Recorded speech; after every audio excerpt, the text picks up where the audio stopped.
Malcolm Hawker, welcome to the Data Strategy Show. 66 questions, Data Leaders Unplugged. How are you, Malcolm? I'm doing well, Samir. Thank you so much for having me. I'm excited to be here. That's cool. Well, I'm looking forward to it.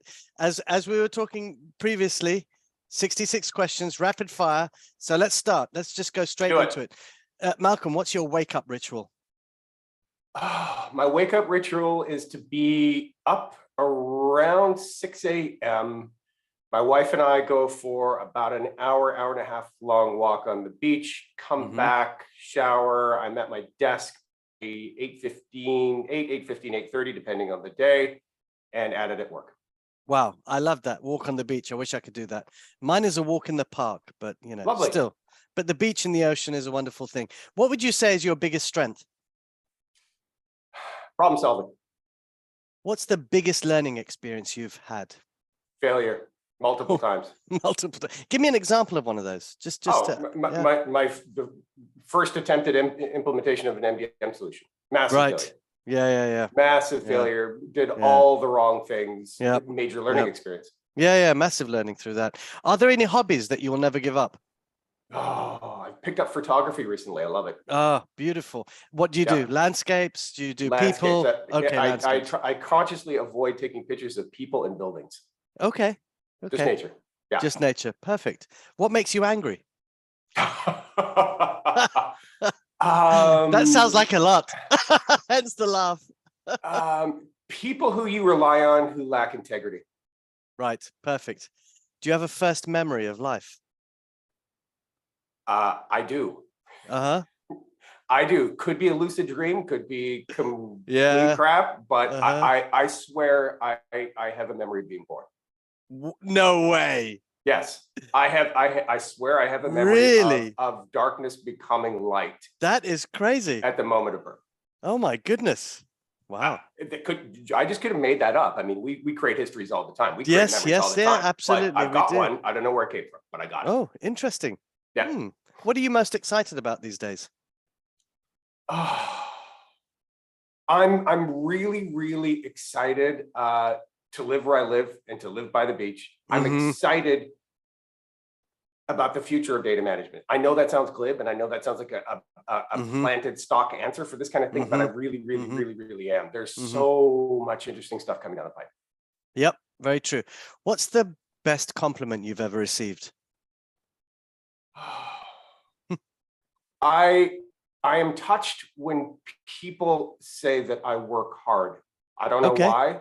I like that. Yeah. Because I think I do, but yes, you know, I don't know. I like that. I like that compliment. Okay, that's good. Yeah. No, go on. And I mean, hopefully you're delivering value. Hopefully you're moving the needle. But to me, half the battle is just showing up. Yes. Right? Just being there, doing it, putting your hands on stuff, starting. Right. And to me, that's half the battle. And I appreciate when people notice it. Cool. What's a cause that is important to you? There's a lot. Increasingly, the quality and sustainability of our environment. And I never would have thought that was the case until I moved to the beach and got to see on a daily basis man's footprint on the planet. And at times it can be really sad, and at times it can be really invigorating. You know, I'm not one of these people that's going to finger wave and, you know, shame on man and man are dirty, polluting beasts. I live a modern life and I love it. But at the same time, I think we can all do a little bit better to take it easy on the planet. Yeah, I think so. And I guess, you know, you being so close to a place where you wanted to move to and, you know, ideally, I guess, live and sort of retire and enjoy that. You want to preserve it, right? You want to make sure that it's there when you're done with work and you just want to enjoy it, you know, all day, every day. And you're lucky with the weather as well. So, wonderful. What makes you smile the most? Wry humor. Okay. Particularly what would be called maybe dark humor. I love British humor. Yep. So I'm Canadian and was raised on a healthy doses of BBC and Faulty Tower and Oh, stuff, brilliant. and Yeah. and dark Canadian humor. I like humor that makes you think. Yeah.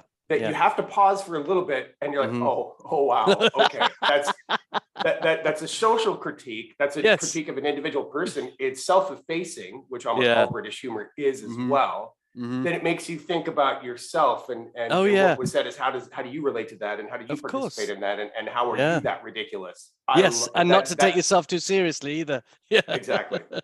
Love it. Wonderful. Love it. Yep. Do you have a secret talent? Something that no one knows. A secret talent. Yeah. I'm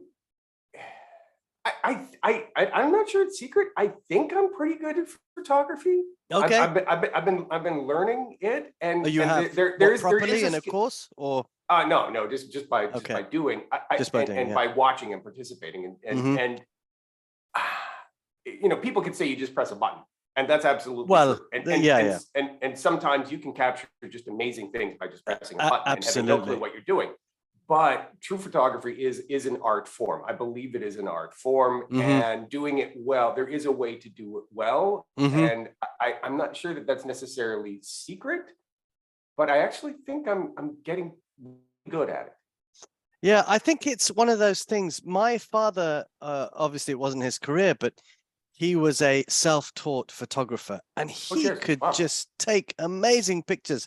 But it wasn't just the clicking factor, as you said.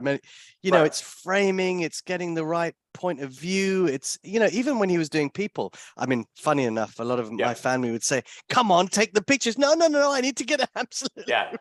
So I know that thought process you go through, which is really interesting. What are the 3 things you can't live without? What are the 3 things that I could not live without? Oh my gosh. Of course, this is metaphoric. Okay. Right. I mean, you know, there's literal can't live without, and then there's metaphor can't live without. Absolutely. I adore my wife. Okay. I have a wonderful, supportive, amazing partnership. That's great. And I adore her, and I cannot imagine without her. That's one thing. I could not live without a purpose.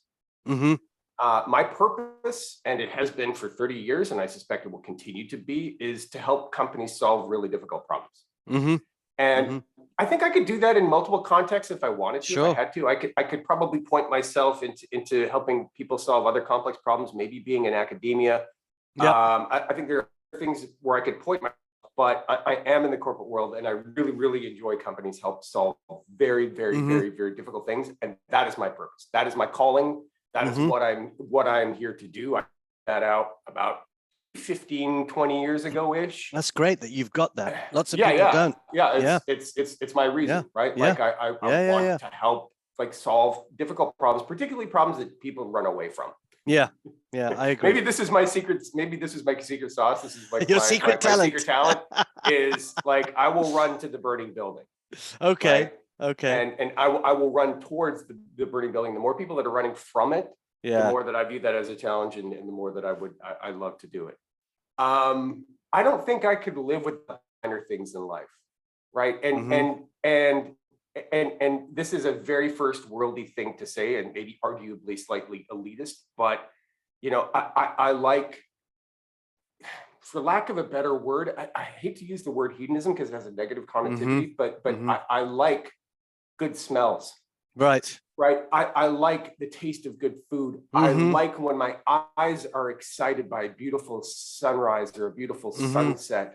I like the taste of an unbelievably good Belgian beer. The things that excite my senses. Yeah. Well, I'm moved by, right? And I could call it finer things, and maybe it's not. Maybe it's just the nuances and subtleties. Beauty, we could call it. In lots of different ways. Beauty in the pattern of clouds, beauty in the pattern of a bunch of ants. These things fascinate me, and it's finding the complexity and finding the beauty and finding the wonder that is everywhere around us at all moments, whether those are visual, whether it's aromatic, it does, it's sensual, stimulating. Those things I couldn't imagine not feeling. Right. Yeah. Well, I mean, those are extraordinary things that we are able to do as human beings, you know, and see, and it's life. Yeah. And yeah, exactly. So what fictional character would you be? A fictional character would be Han Solo. Oh, Han Solo. Okay, yes. Maybe okay. I'd kind of be a bit of a Han Solo. Yeah, right? I would be running to the burning building. Han Solo, a little bit of Han Solo mostly ran away, didn't he, at the beginning? but he was redeemed. Right? He was, and there was because there was a woman in the frame. That's why. But also, but you knew deep down that he was a good guy. Yeah, he was a good guy. And you knew absolutely. Deep down that he may have been shady, and he may have been running some illicit businesses, and running illicit businesses. Not. But the stand-up guy, the guy that you could trust on, the guy that shows up when you need him to be there, the guy that is there and reliable, and but a character, right? Oh, absolutely. We're genuine character. Yeah. Han Solo. I'll go with it. Cool. What's the last show that you binge watched? Oh gosh, the last show I binge watched, probably House of Cards. Okay, and that's a while. Yeah, that is a while ago. Yeah, probably House of Cards. I mean, I found that fascinating. I had never binge watched anything before, and I haven't binge watched anything since. Okay. So that was the only thing that really sort of kept you captivated. Well, getting back to the previous comment about this kind of life and wonder and the beauty of nature and the beauty of things around us. I grew up in Western Canada, where it's like -20 8 months of the year. Oh, jeez. Right? Where like the story that I tell is where I grew up and spent my first 25 years. I can recall significant snowfall in every month. No way. July. No way. I can tell you a story of significant snow in June and significant snow in September. In June? Oh, absolutely. Oh my goodness. Oh, absolutely. Oh, yeah. That's crazy. I can remember vividly with my entire family running around my yard with brooms trying to knock snow off of the trees, because all the trees had the leaves, and the branches were breaking off because it was the middle of summer and there was my goodness. Anyway, all this to be said, now I live in a place where it's summer all the time. Yes, you do. And the idea of spending 5, 6, 7, 8 hours inside watching television when I could be outside, doing those things that I talked about earlier. That's what I'm gonna do. That's what I'm doing. I'll tell you a little secret about me. For the last 20 years, I've not had a TV. Brilliant. And people think I'm a bit loopy, but anyway, this is not about no. I don't have cable television. I just have the internet. I just have the internet. The internet, exactly, which is the easiest thing. What's the most adventurous thing you've done in your life? I've done a lot. Okay. I probably traveling to South America alone. So I did a 2-week plus stint to Peru, to Machu Picchu. I spent a week in the Amazon rainforest, a 5-hour boat ride away from the nearest source of electricity. And when was that? Probably maybe about 15 years ago now. Okay. Yeah. So it would have 2005. Yeah. Okay, so infrastructure would have been poorer than it is now, and I did that by design. I wanted to get off the grid. I wanted to go. I went fishing in the Amazon. Experience. Wow. I wanted to see the pink dolphins of the Amazon River. I wanted to experience just kind of what it's like to be there. I in my 30s, late 20s and 30s, I did a lot of solo travel. But that one was a little extreme. I bet. I was pretty much out there. They had satellite phone, and that was about it. But it was cool. It's a good experience. Brilliant. How would you define yourself in 3 words? Loyal. Okay. Hardworking. I would say determined. That's probably too close to hardworking, but no, we can go with that. No, it's fine. Determined, hardworking, and loyal. Cool. What's the biggest surprise you've had this year? biggest surprise this year. Oh my gosh. There's a lot of sighs, by the way, Malcolm. Well, it's so funny because in all of my writing, it's like we live in a time of constant disruption, and disruption is the new normal, and it's all about disruption, right? Like, I think I'll just go with the easy one, which were and recent. I was quite surprised by the results of the election here in the U.S. Okay. Oh yes, what the midterms? Yeah. The pervasive thought, and by the way, we should just stop polling. I don't even know why we do it.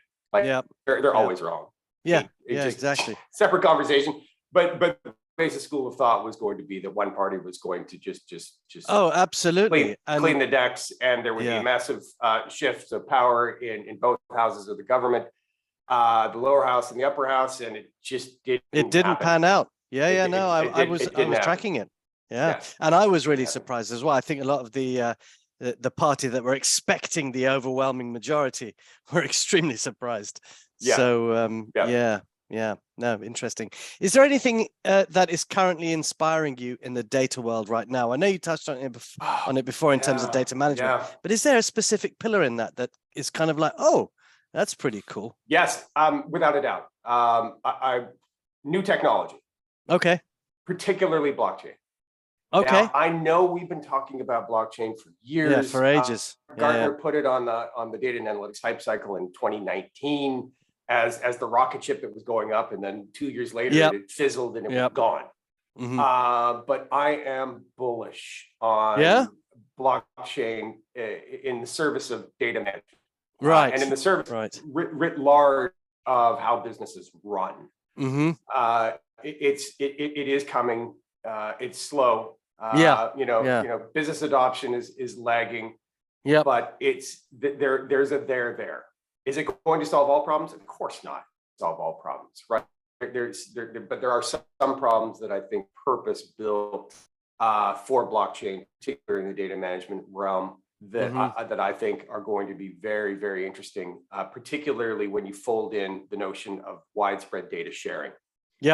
Right. So blockchain is very, very good at creating ecosystems of shared data. Right? Blockchain is a database. It's about sharing. It's a shared distributed database. Albeit a rather rudimentary one in the form of a ledger. But just think about all of the applications of situations where companies, as they participate in a network of anything, in a supply chain network, in a network of shared consumers, a network of shared interests, whatever those interests would be, where you could have access to a governed, managed, controlled, trustworthy, shared set of data that has consistent governance rules, where you're actually incentivized to manage the data that is in that shared network. If we can be sharing cars, if we can be sharing apartments, if we can be sharing all sorts of other things, renting space in our garages, for heaven's sakes. If we can be sharing these things, I think that we could be sharing data on a more widespread basis, and I think blockchain will be the means to do it. And interesting, one of the things about the blockchain still is the energy that it needs to power it and drive that. So that's still something which is unsustainable for certain forms of blockchain or proof of work blockchains, which is what Bitcoin is. The mining. It takes a lot of there's this thing called the trilemma with blockchain. I could in terms of security, scalability, and there's trade-offs in terms of those things. And Bitcoin is very, very, very, very, very secure. But it is not that scalable. No, it's not. So anyway, I believe there's a future there. Okay. What's the best piece of advice you've ever received? From my father.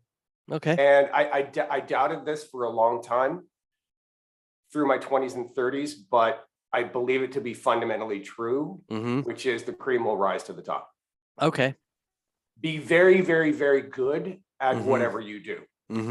Right? Whether you were a school teacher, whether you're a doctor, an electrician, a plumber, whatever it is, you are the garbage collector, it doesn't matter. Be the best at what you do. Correct. And the rewards will follow. Yeah. So what my father taught me and what he pounded into my head constantly was that money is exhaust, right? It is a byproduct of a process. And in this case, the process is working and hard working and being excellent and being good at what you do, right?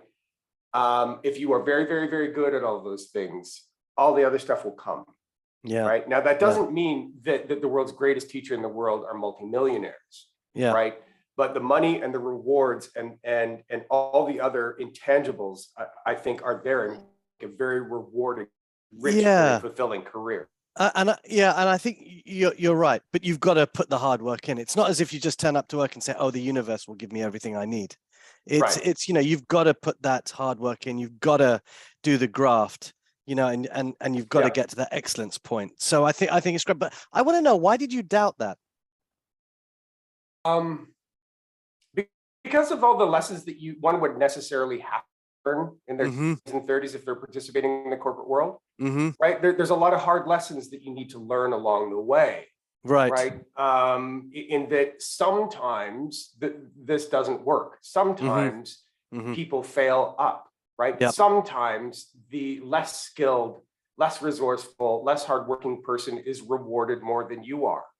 Right. And when you're in your 20s and your 30s, you find the exceptions, you find the edge cases, and those things you can either use them to motivate you or you can use them to demotivate you. And in my case, I was using them to demotivate. I got you. And saying, okay, this is all broken.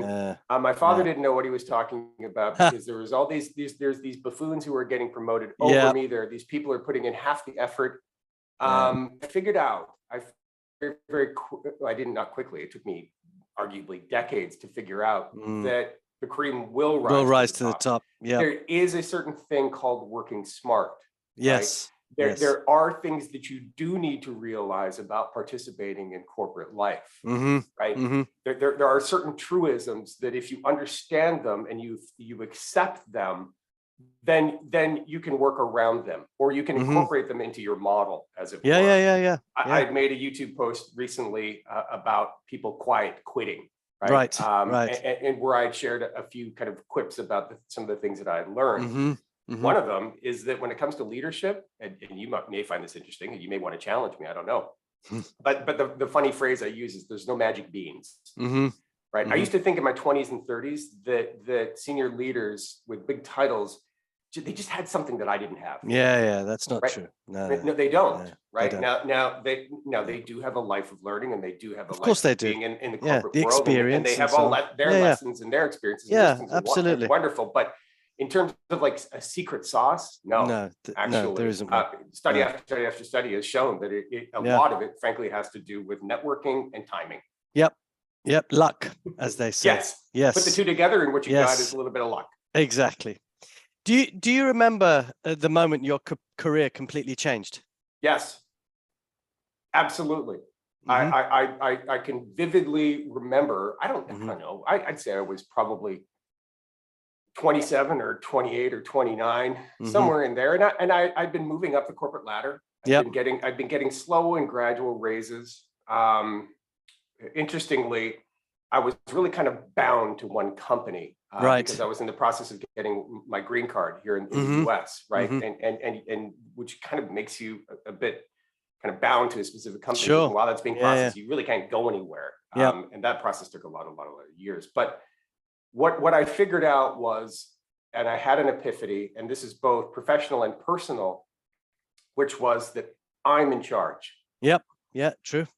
I am in charge, hard stop, period. There's nothing being done to me. Right? There is nothing being done like that. Like, I cannot blame this person or this person or this person or this person or this situation for things that are happening to me. Everything that happens to me is a direct result of conscious or unconscious actions. Conscious or unconscious actions. This gets into a little bit of spirituality, and I do believe that we can actually influence the world around us through our thoughts, and whether those thoughts are negative. obviously, bad things happen. People get into accidents, Yeah. people catch diseases and all sorts of other things that were not their fault and were not created by them.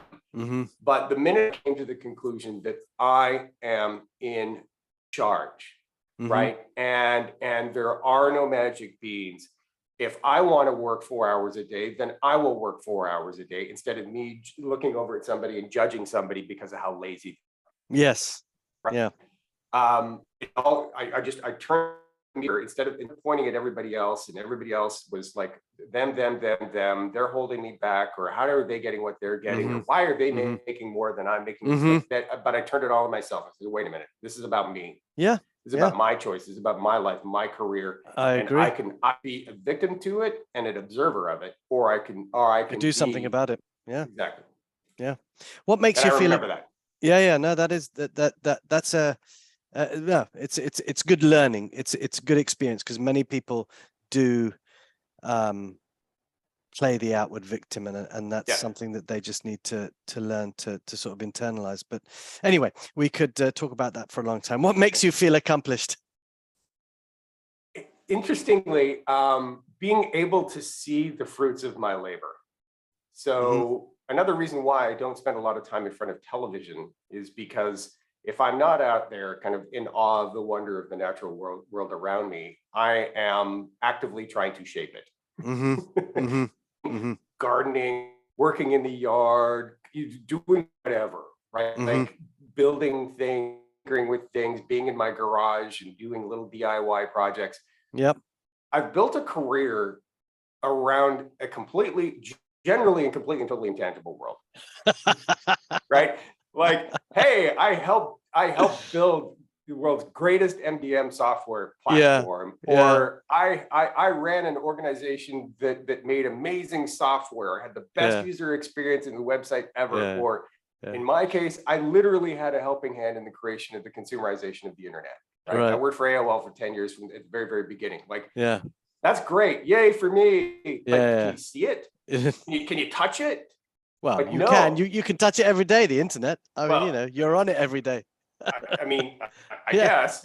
But there's a feeling from actually building something or constructing something that I can physically touch. Yeah. No, I get that. But there's just something in me. It's like, woof, woof, woof. Malcolm make things, right? And Malcolm can hold things. And Malcolm show you. Yeah. Yes, like exactly. Look what I made. Look, I can hold it, and it's this thing, right? That's brilliant. There's something about that I love it. What 3 words describe living in the US? I know I keep sighing. These are wonderful. These are wonderful questions, by the way, because I spent half of my life living here and half of my life living in Canada. Yeah. So I actually help. I think I'm rather qualified to answer this question. So I think you are. So thank you for answering it, or for asking it, because I think a lot of people, if you never leave the fishbowl, how do you even know? How do you know what's right? And if you only leave the fishbowl to go on vacation, well, then that's not really that's not real life. No. The 3 words to describe living in the US. Well, this is going to be tainted by my perception and by my it's your perception, my innate optimism. Yeah, but this is you. Yes, it is wild. Okay. I will just use I will say wild. And that's a lot. That's a lot of different things. You don't have to describe it. That's fine. Yeah. Just wild. Wild. Chaotic. Fruitful. Okay. Wild, chaotic, and fruitful. Perfect. Yeah. I mean, the hardest thing that I had to learn being here, the hardest thing, like I grew up in Canada, and which is parliamentary system, very, very, very socialist by comparison to here. And the hardest lesson that I had to learn, I grew up watching American television, being heavily under influence by American culture. But when I moved here, the hardest thing that I had to learn, and it took me a long time, was that the decisions here are made for the betterment of generally the individual. Sure. Versus in Canada, the decisions are made for the group. Made for the whole. Yeah. And that pervades at every level of government here. It pervades at a federal level and even down to a local level, which explains why at a very, very high level, can explain why things like education here are viewed as a local thing and local issue sure. and not a national And not issue. a federal. Yeah. It just creates this hyper localism because everything is about me and appealing to me as an individual voter, consumer, citizen, right? Where, okay, well, as a school board, how do I make a curriculum that appeals to my local people here? So I always used to think, I would when I first offended, know anything about it, like nobody knew. I was like, what do you mean? Your trading partner, your biggest neighbor, shared history, you name it, and you know nothing about it. Nothing, and you're fine with it. Like that used to just like, what's drive wrong? you nuts. Why don't you know these things? Because in Canada, part of the education, we would learn about the US, we would learn about Europe, we would learn about all these other things. But you've been touched by, you were essentially under something called the Commonwealth, so it was very different. Indeed. But if you kind of acknowledge, oh, wait a minute, hold on, decisions are made at a hyper local here because it's really all about the individual and not the group. Well, then that explains why people are not learning about Canada in school, because they're learning about US history, because that's the only thing that's relevant. And that sort of takes precedent over anything else. So I'm assuming that it really will be. No, it's a good point. So what's heavily played on your music playlist right now?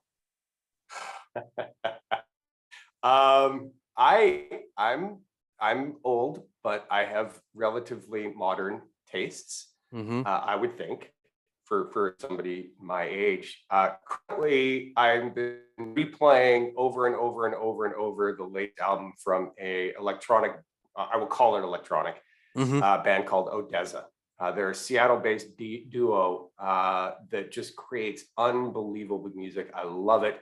They had a release about 6 months ago, and I just keep playing it over and over and over and over and over and over again. It's so that genre, I would just kind of loosely call it electronic, but it's not really electronic. It's not the kind of like glow sticks and no. German dance club electronic. I can't imagine you doing that, but okay. No.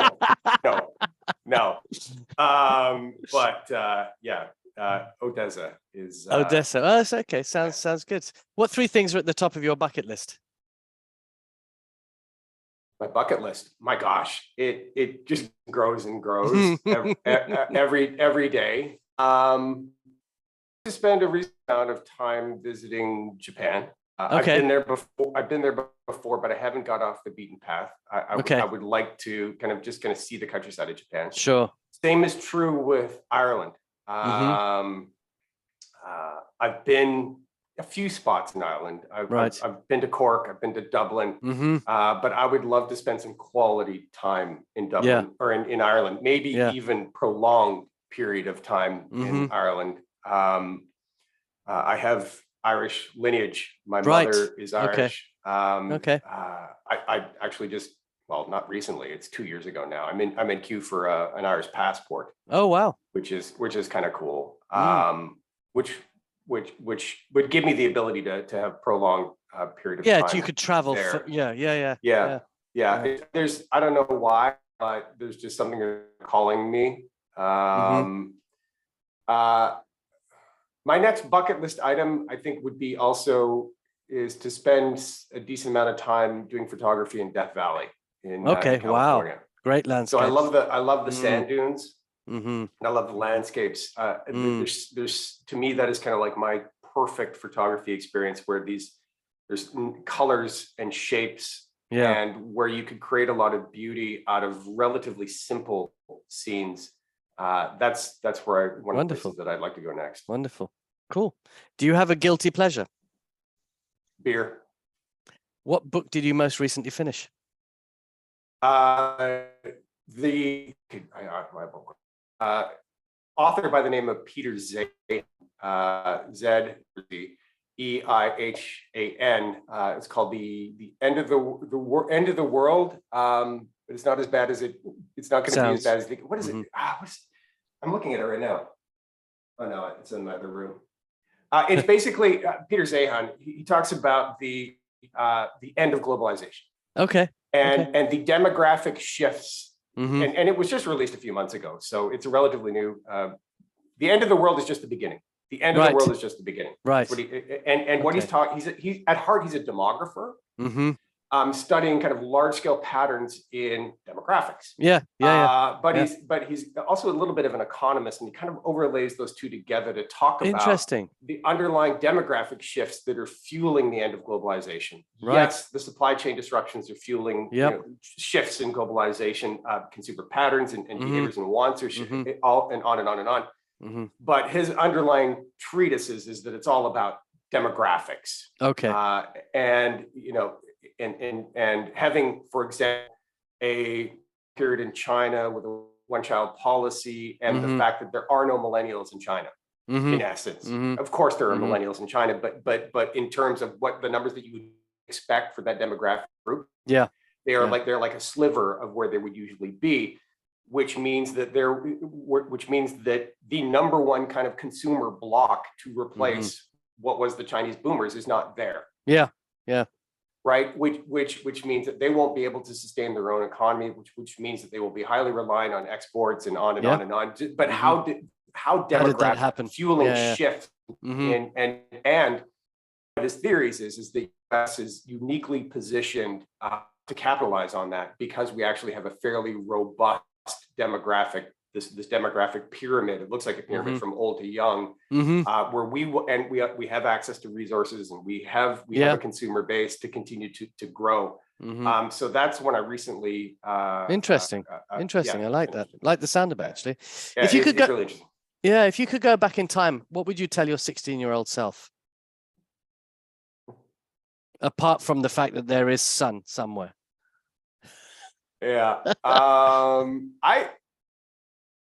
I would tell him to probably just relax a little. I would tell him to not be in a rush. I would tell him everything's going to work out. Yep. I would tell him that you are destined for great things, but you don't need to force them. Wonderful. Yeah. If you could switch lives with one person for a day, who would it be? Well, one, I wouldn't, but if I had to, if you had the chance, come on, to just stand in somebody's shoes. If I had to switch with one person, who would that be? My dad. Okay, very cool. I'd like to see the world through his eyes. For a day. I would love to be given. For a day, I would love to unlock his wisdom and his perspective. Yes. And it would be enough and close enough to mine that I think I'd be able to internalize it. I'd be able to operationalize it, right? Like if I was like dropped into like the body of like whoever, right? King Charles, I don't know, whatever. The next day when I'm plucked from his body, am I going to be king? Like, no. No. But you know what it felt like to be it. But that could create more harm than good, right? I think maybe a bad example, but yeah, I think my dad. I don't know if it's a bad example. I think my dad, because it's interesting to just kind of leap 30 years of additional wisdom and be and have that wisdom be maybe a little more operationalized, operationalizable. I'm struggling. If you had to change something in the world right now, what would it be? I would magically, hand wave, eliminate the risk of global thermonuclear annihilation. Oh my goodness, that's a big yes. Yeah, that's massive. I mean, well, sure. Well, but it was Greenfield, right? You said if I could do anything. That perfect. Would be it. No, that would be great. That'd be great. I'm concerned about the cavalier nature of nuclear escalation that is happening now, and Western involvement in that. And again, just kind of being cavalier about it. I mean, she's no longer prime minister, but Liz Truss was asked, "Would you press the button?" She said yes, and people cheered. Yeah. Well, like what? That's why she didn't last for that long. But point being, right? Like, wait a minute, hold on a second. That's a virtue. Yes, Killing us all is a virtue? that in my view is one of those slightly skewed virtues of, just speaking to the people that will just cheer you, and Well, I'm sure that there's a part populism, of that. populism. Well, and to me, on the surface, there's nothing inherently wrong with populism. Well, I would take it. I over mean, in her case, right? Yeah. Well, not the best person. Was she really that populist, though? I mean, really? Well, okay, to begin with, if you, I mean, we can go into this, but I'm not, if you look at everybody when she came out with her policies, the papers, everybody was like, oh, yeah, we love this. As soon as it all tanked, everybody was saying, oh, we hate this. So there you go. I mean, it's just stupidity, quite frankly. Well, right. From lots of people. Anyway. Yeah. Anyway, I would eliminate the options of blowing us all of doing that. Yes, yeah. I get it. If you could resurrect one person from history and put them in the world today, who would it be? I've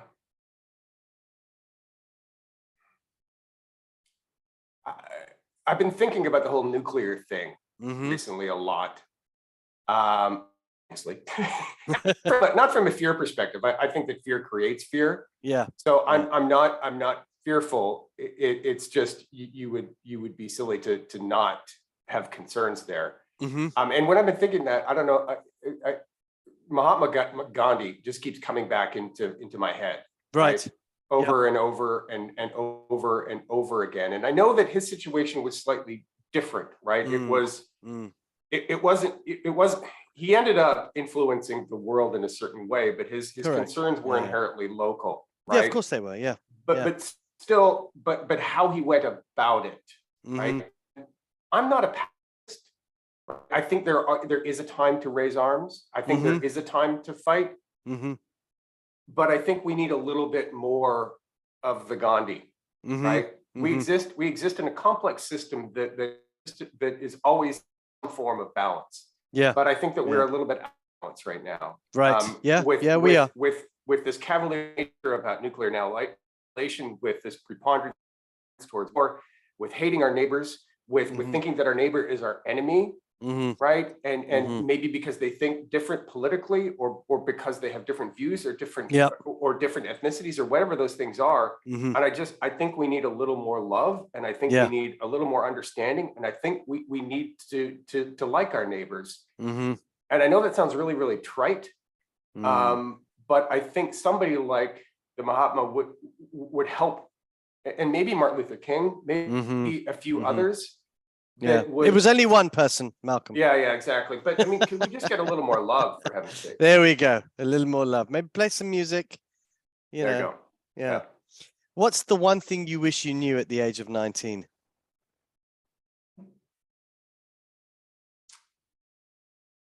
I wish that I knew I was entirely and completely and 100% control of my own destiny. Brilliant.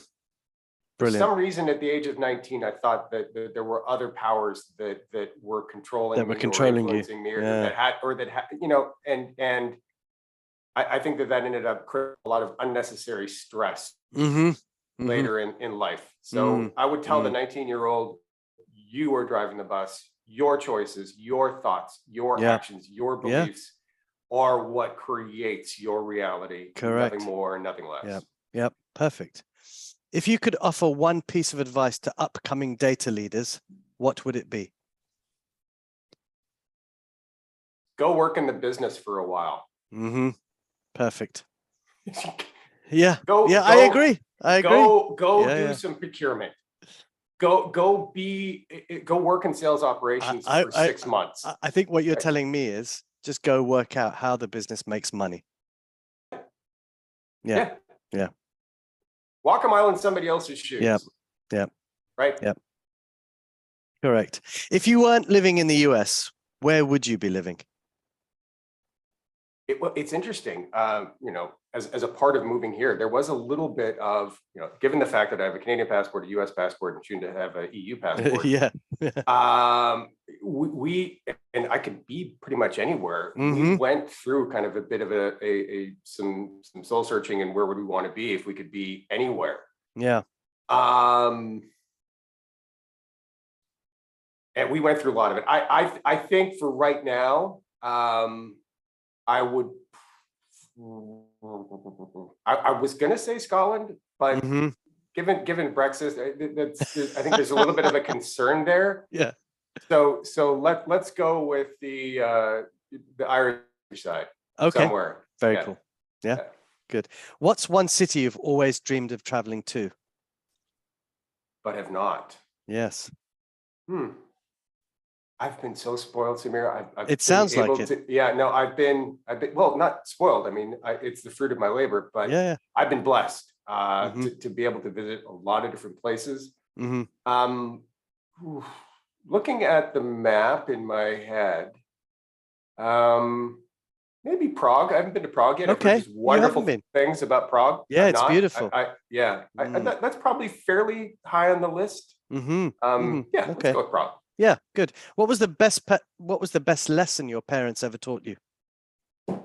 I mentioned already my father saying about the cream rising to the top. Yep.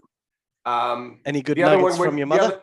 Well, the other one was perseverance. So, my Irish Scottish mother, nose to the grindstone, don't mess around, stop your crying. Yep. But I think it's just hard work. I learned from my parents. They just had their 60th wedding anniversary. Wow. They're both still alive. They've been together 60 years. Oh my amazing goodness. that they haven't killed each other yet. Don't say that. Well, but I mean, it's funny because they clearly they adore each other and clearly they love each other. Of course they do. But there's ups and downs like any relationship. Of course there is. That's relationships. That's marriage, isn't it? Yeah, but they stuck through it, man. Yeah. And they've wonderful. They have persevered and they've stuck through it, and through good and bad, thick and thin. Yeah, that's what they said to each other. So that right, indeed. Yeah. Favorite food? I would call just kind of like, let's just call it American farm to table. Okay. Right? Like I like simple, good ingredients, fresh ingredients, simply prepared. Like that kind of a meal to me is perfect. Yeah. Perfect, right? Like a nice light piece of fish that is fresh with something that was grown organically close by, and that is love it. Very good. Favorite podcast? Not mine or yours.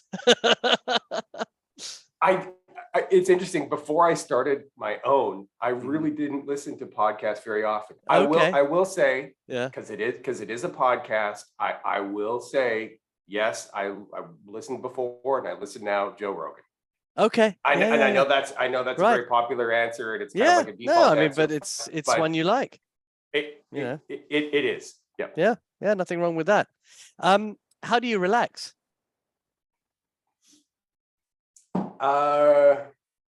To me, a great form of relaxation is just being outside and being in nature. But I think like if I had to do a like crash relaxation, it's like, okay, you've got an hour and a half, which is not really relaxation because you time bound it. I mean, whatever. But let's just say like I had an hour and a half and I wanted to get chilled really, really quick. What I would do is, and this again is part of the blessing of being where I am and the choices that I've made, I would go to my garage, grab my fishing pole, grab a beer, go down to my pier, which is 2 houses away, and put a line in the water and try to catch something and drink. Wonderful. Perfect. That's it. Yeah. That's great. What's a movie that made you cry? God, The Notebook. Okay. That's all right. I mean, that's right. It's like I think I'm recalling it right, which is it's the kind of the couple where the woman is like gets Alzheimer's and forgets, but flashes in and out. Exactly. It's, I think James Garner is the husband, I want to say. I can't remember who. And he stays by her side, but they're constantly going back and forth of the story. Yes, in the story together, and then they're aging, and they're coming together. They're aging. Sorry, that awesome. made me cry. Yeah, cool. Maybe this has already been answered. Who would you say is your biggest inspiration? It sounds like your father is probably your biggest inspiration. Yep. What can you see if you have, if you have one in your room right now? What can you see from your window? I do. I can see. Well, I can see my neighbor across the street. And Okay. I can see this lovely tree called a gumbo limbo. It's got gumbo limbo. Yeah, it's got a bit of an odd name. It's a tropical tree called a gumbo limbo. Wow. Also known as the tourist tree. It has this peeling bark that turns the trunk red, and it's the metaphor of the tourist in Florida. But yeah, I see a palm tree. I see a gumbo limbo, and a couple of palm trees, and my neighbor's yard that is often populated by a flock of what are called ibises. I know ibises. That for whatever reason go on my neighbor's grass, but they don't come on mine. I don't know why. Maybe your neighbor puts some food out there for them. Maybe. Well, he doesn't really have grass. It's more like clover. I have grass. He's okay. Anyway. Yeah. What's something from your childhood that you still have? I'm looking at it right now. Sorry. Oh yeah. That's I have my childhood coin collection and fantastic. my grandfather's childhood coin collection. Wow. So yeah, I was just, it's on my counter. My grandfather made a little wooden box. It's like, it's got his name on it. He engraved his name on it. And it's like, Tom Hawker, 1912. And that's in amazing. It is all of his coins that he collected as a little kid. Incredible. Yeah, which is pretty cool. Yeah, very cool. Connection back to your grandfather. Wonderful. Indeed. Is there a data trend that you would like to see disappear? Data literacy. Good. Do you have a favorite brand? I'm laughing now because data literacy. I feel very much the same way as you. Gotta go. Do you have a favorite band? I guess it's Odessa. Sorry, I'm asking you. Yeah. Well, yeah. But I'll tell you, data literacy. The underlying concepts are fine, right? To a certain degree, they're fine. Yeah. But data literacy is a condescending, judgmental phrase that makes usability, value of data somebody else's problem. Yeah. Right. If we want to be serious about treating data as a product, right? Like if we're serious about this, which I doubt that we really, really are. Yeah. But let's say we are serious about data as a product, right? If I made a widget, right? If I made anything and that widget was my product and the return rates were high, right? Where the failure rates were high, where nobody bought the product, I wouldn't turn around and say, well, that's so they don't get it. That's a product literacy issue. You just don't get it. I'm gonna train you poor folks about how to be more data literate because you're just not smart enough to figure out how to use my brilliant widget. No, that's not how it works. Right? If you want to be product driven, if you want to think data as a product, well, then that's a go-to-market exercise. Usability, training, right? Fit for purpose. Did your requirements actually meet the need? Right? Correct. Are you solving a problem? Yes. It's not a we need to we just you just don't get it and you're stupid and blah blah. Yeah, I mean, I was on a call the other day and it was with a bunch of data leaders and somebody said, well, we're doing it this way because the business teams are data illiterate. And I just thought, how dare you say that? How dare you? I mean, that's awful to say that. And these are influential data leaders, and I just thought, what an absolute load of rubbish. Complete load of rubbish. Yes, but that mindset is pervasive. Right? Absolutely. It's the things that you don't get. Yes, It's your fault that you're not getting any value from the data that I so benevolently give you. Correct. Okay. Well, we could talk about this forever. Let's move on swiftly. Yeah. I know your favorite bands. That's not a problem. What's a superpower you wish you had? I wish I could time travel. Perfect. Where would you go? Where would be the first destination? That I would time travel to? Yeah. I'd probably go back. I wouldn't go forward. I would probably go back. Uh-huh. I'd like to meet my family. Nice. Very nice. Very nice. Yeah. What's something that you don't want to be doing in 10 years' time? Talking about data literacy? Yeah. So that was a slam dunk. Let's leave it at that. I don't want to be doing in 10 years. I don't want to be talking about how we suck at governance. Yeah. True. I don't want to be talking about that in 10 years. I just don't. Yeah. Well, we shouldn't be talking about it now, but anyway, looking back on your life, is there anything you would have done differently? Absolutely not. Okay, cool. I know that sounds like, I mean, the moment you have regret, it's like this like seed for toxicity, right? And when that seed germinates and it takes root, it has horrible negative impacts. Now that doesn't mean that I've made dumb decisions, or I haven't made dumb decisions. No, you've just accepted what you've.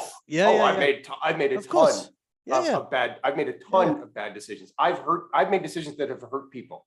I've made decisions that have hurt myself. I've done a lot of dumb things.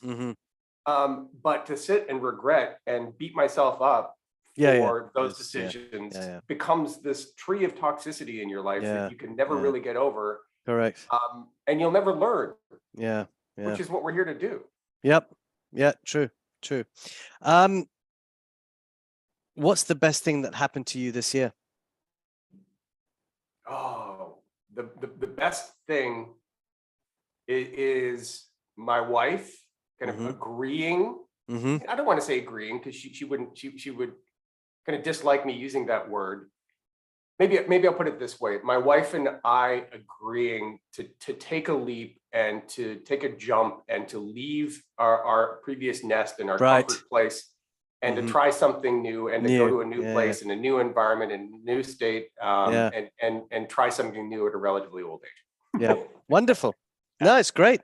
You always need to try things new. So I think it's admirable. Which movie makes you laugh the hardest? Oh my God. Movie? Well, okay, if it's not a movie, maybe it's a show. Well, the hardest I've ever laughed. Yeah. The hardest I have ever laughed. There was speaking of television shows or series, there was a series going back a number of years ago called Silicon Valley. Okay.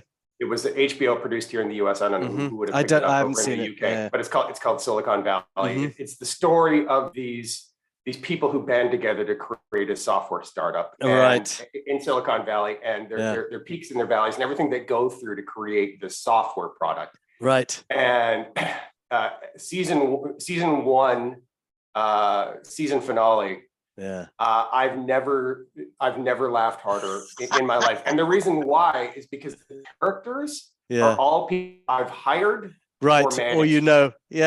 Right. Yeah. So the kind of the archetypes of these people, right? Like the reclusive software engineer, the slightly eccentric founder, the VC people with the big money and the flashy cars, and these relatively young people trying to find their way in Silicon Valley. And I've spent a decent enough amount of time there to know kind of like how it is that vibe. And I don't think I've ever laughed any harder. Now movies, one of my favorite that's always made me laugh was Coming to America. Oh yes, that was hilarious. I must say that one like fantastic. Yes. Yes. If you could teach one subject in school or college or university, whatever it might be, what would it be? Yeah, I would be teaching practical data management 201. right? Okay. The 201. practical, yeah, not 101, Yeah. right? No, not but like 101. some sort of like slightly advanced course about how Yes. to actually get value out of data Yeah. and how to quantify the business value of investments in data, right? Perfect. Which is just, I mean, I'm channeling my inner Doug Laney here, right? But it's like we've just got to figure out how to connect data to business value, and we don't need to get it like call it data as an asset. You just don't need to complicate it. We can we can get into these hair splitty arguments about well, is data really an asset or is it a liability? If it's just sitting there, it's not getting used. It's probably well, I don't care. Use it, attribute it to revenue. Right. Yeah, absolutely. Like teaching a college course and how to do that and how to actually build models that show how better data is influencing better business. Yep. Agreed. What 3 words best describe your leadership style? I hope. I hope this is a self-evaluation here. So obviously you'd have to have people who work for me to validate or not. But I want to say inspired. I want to inspire people, right? So that's definitely one. Yep. I will say hands off. I am most certainly a hands-off leader. Yep. Right? Yep.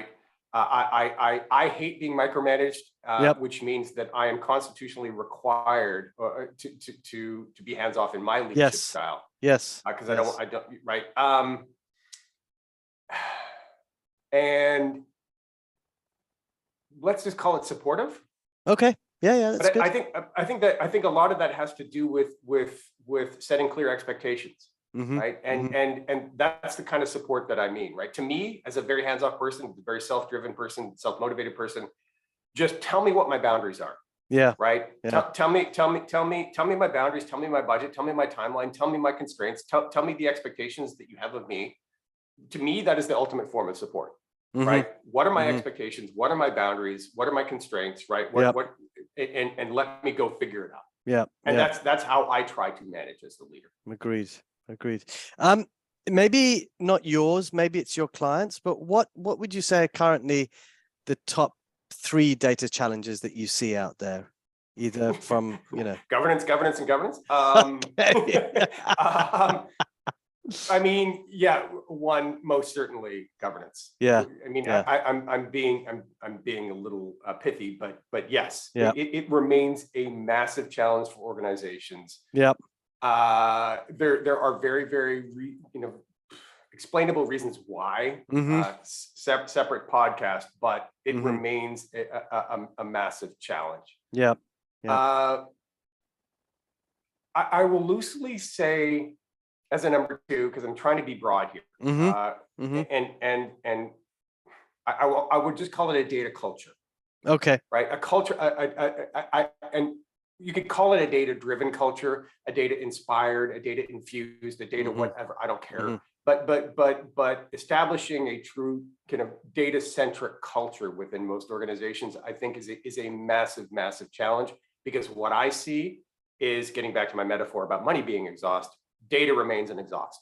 And we can say as much as we want to say about being data is the new oil and being data-driven and It is. What I see is it is still largely viewed as the thing that comes as a result of business and not the focus of the business, which makes sense. But making that shift from data as exhaust to data as grist for your business mill, I think is a huge challenge. And number 3, I'll say leadership. Right? And I think I can say this now. 2 years ago, 3 years ago, I'm not sure I could have. Yeah. Right. But I think that there's a real dearth of strong leadership in the data space. Right? I see it every day, and it's about getting too wrapped up or in technology, right? And continuing to fall down the pit of technology first, and academic discussions about data meshes and data fabrics and data mumbles and all this other stuff. Like nobody cares, right? Nobody cares. Nobody in the business wants to have a conversation about how the sausage is made. Sorry, nobody does. You're right. And the data mesh may be the greatest thing since sliced bread. I don't know. But if you're a data leader and you're out there talking about this, and this is something that is high in your priority to be talking about your business stakeholders with, you should really reconsider. Right?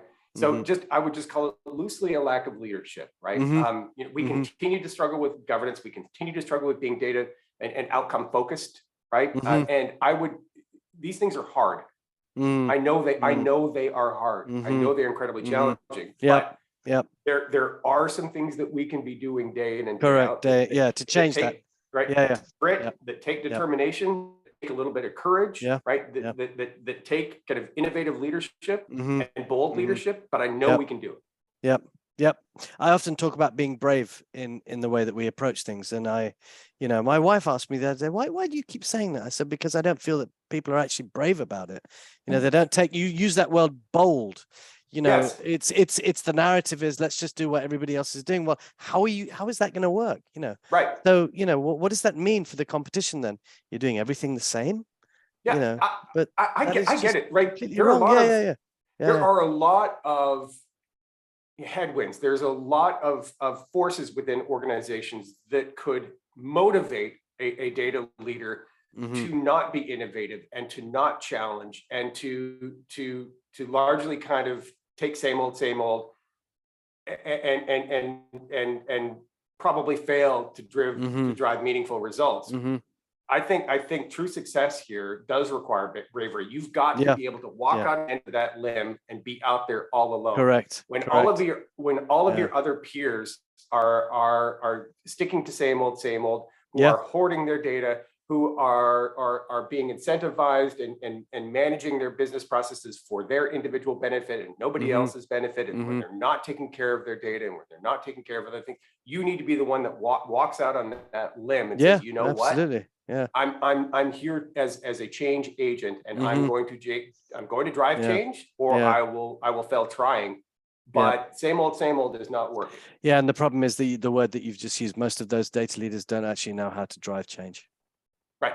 Yeah, because most of them are operators. Right? Exactly. And I was just about to say, it's not their fault. It's just a way that they've been born, and progressed in their careers. So it's just that there's this. That's why I think going back to that whole idea of spend 3 months, 4 months, a year, whatever it is in the business, learn exactly how it works, learn how it makes money, learn where you can use it to drive new products or new revenue streams, whatever it is. But anyway, we could be on that again for a long time, Malcolm. What's one thing you had to learn the hard way in your career? Well, failure is okay. Failure is motivating. Failure is a fantastic learning experience. Yes. And it should be a quick learning experience as well. Yes. I mean, failure is okay. And again, we can talk a big game as leaders about promoting failure, about promoting a growth mindset, about promoting the things that would give somebody the freedom to fail. I don't see a lot of it. I still don't see a lot of it. I see a lot of incentives that align to very, very specific goals that don't allow for failure. Yep. But agreed. Yeah. Failure is important. Yep. Oh, yep. What's something you notice about someone when you first meet them?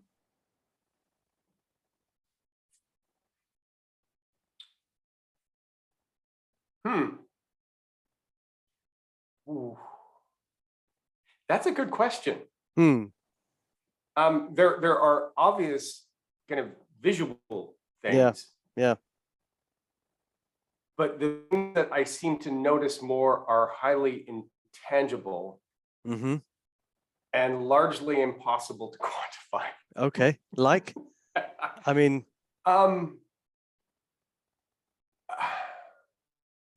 the people that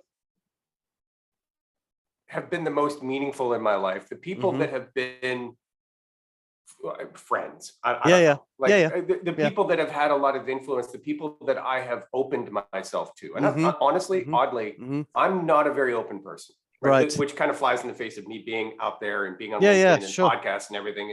But a lot of people are like that. I'm generally fairly insular, but not because I'm negative or brooding, or I just am. Right. Maybe it's that the Scottish and Irish influence on me. But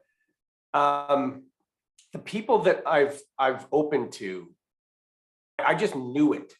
Right. I see. I know what you mean. I just knew it. right? Instinctively. Yes. And why? I don't know. There have been people that I've opened to and that I've allowed myself to get close to. And I honestly think it's a bit of a two-way street. And if you ask me to say why and how and quantify that, I'm not entirely sure that I could. I do understand that, because it's very similar with me. It's a very, very similar happening or event. I couldn't say it's because of somebody's eyes. I couldn't say it was because of their handshake. Or I couldn't say, I noticed the first thing. There is some implicit weird thing that goes on. And I can't say that can exist in a team environment as well. And I have experienced that too, where there is a team vibe and there is something about it that transcends just a group of individuals. Sure. And to this day, I mean, I maintain relationships it's all through the computer, of course, because people get scattered to the wind. But I've had team experiences where I continue to have relationships with those teams to this day. That are 20, often even closer to 30 years old. I don't know how you recreate that. I don't know how you put that in a bottle, but if you could figure it out, you'd be doing really, really well. I think, kind of looking forward, is there a world where, for however we do it, I don't know whether it's Google Glasses or it's where everything we do and every person we ever see is tracked. Right. Maybe we're wearing some sort of headset or some other, I don't know what it is. Maybe it's Google Glasses or something, but I could envision a world where in the future, every person we ever see is tracked and every person we ever see could be remembered.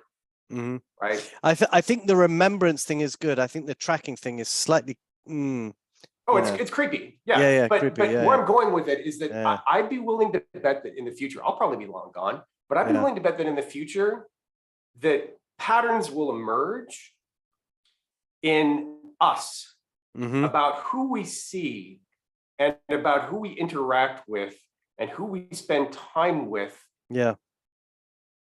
That where those patterns are explained by things we had no idea about.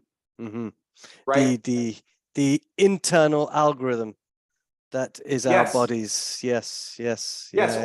Or our minds, or brainwaves, or whatever it might be. Or kismet, or faith, or some other something where we could actually start to put some math behind that and say, well, actually, you know what? This person's father and this other person's father, they knew each other 100 years ago, or something. I don't know what it is, right? But I get where you're going.